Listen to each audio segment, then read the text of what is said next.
Антет. Ey, selamünaleyküm. Jigit. Jigit deyim. Aka, televizor motivim. Tur. Niye çadarsın Astanovka'da?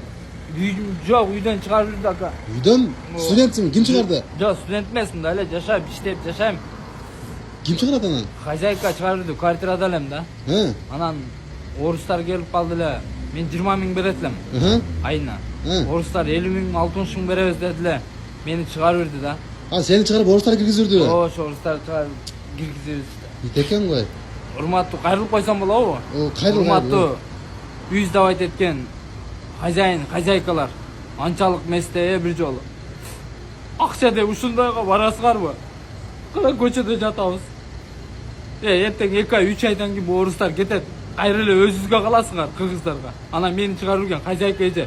Oşa 2 ay 3 aydan ki oruslar çıkıp ketse. İzdep kalsanız. Men şu Astanovka'da olur.